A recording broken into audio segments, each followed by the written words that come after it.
అయినా BJP high command అయినా TDP high command అయినా ఎవరికి ఇస్తున్నాం ఎవరిని పంపిస్తున్నాం అనే విషయంలో మీరు చెప్పిన కరెక్ట్ పాయింట్ ఋషి గారు. మన ప్రజాస్వామ్యం భవిష్యత్తు అనేది ఇప్పుడు ఈ తరం భవిష్యత్తు అంటే ఈ జెన్జీ జెన్ ఆల్ఫా చేతిలో ఉంది.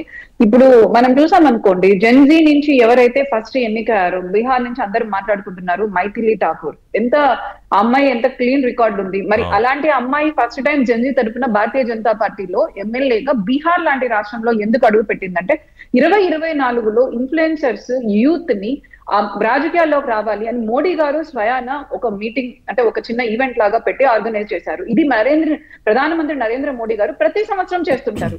యూత్ రాజకీయాల్లోకి రావాలి, చదువుకున్న వాళ్ళు రాజకీయాల్లోకి రావాలి, ఎటువంటి క్రిమినల్ రికార్డ్ లేని వాళ్ళు రాజకీయాల్లోకి రావాలని ఈ సంవత్సరం కూడా చేశారు.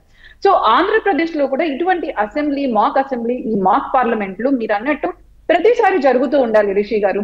ఇప్పుడు మనం మైథిలి ఠాకూర్ ని చూస్తున్నాము. రియాలిటీలో కూడా అంటే రియాలిటీలో రియల్ అసెంబ్లీకి పంపించే వాళ్ళ విషయంలో కూడా జాగ్రత్తగా ఉండాలంటున్నారు కోటేశ్వరరావు గారు.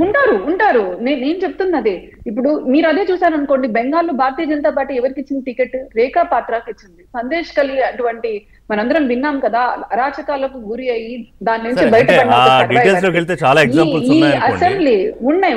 ఈ మాక్ అసెంబ్లీ, ఈ మాక్ పార్లమెంట్ జరగడం వల్ల ఏం జరుగుతుందంటే ఈ 175 మంది పిల్లలు కాదు, వాళ్ళని ఫిల్టర్ చేయడానికి చాలా మంది కూడా దీనికోసం కాంపిటీషన్ లో పాల్గొని ఉంటారు కదా.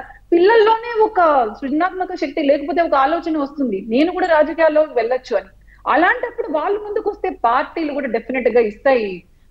దీని మీద రెగ్యులర్ గా చర్చ జరుగుతుంది. పిల్లలు రెగ్యులర్ గా జరగాలి. మీరు చర్చలే పెట్టినప్పుడు పిల్లలకు ఓరియంటేషన్ ఇవ్వనప్పుడు మనకు మైథిలి ఠాకూర్ రారు, హిడ్మాల్ వస్తారు. సో పిల్లలకు ఇట్లాంటివి చేయాల్సిన బాధ్యత ప్రభుత్వం మీద ఉంది. చూద్దాం. కాకపోతే ఈ బుర్రలో రాజకీయ చద తీసేసే పని మీద కూడా ఉండాలి. పార్టీ అధినేతలు ఆ కార్యక్రమాలు కూడా ఆలోచించాలి. థ్యాంక్ యూ వెరీ మచ్ అండి ముగ్గురికి పార్టిసిపేట్ చేసినందుకు. ఇది ఇవాళ ఏబిఎన్ బ్రేక్ఫాస్ట్ షో. అప్డేట్స్ కోసం కీప్ వాచింగ్ ఏబిఎన్ ఆంధ్రజ్యోతి.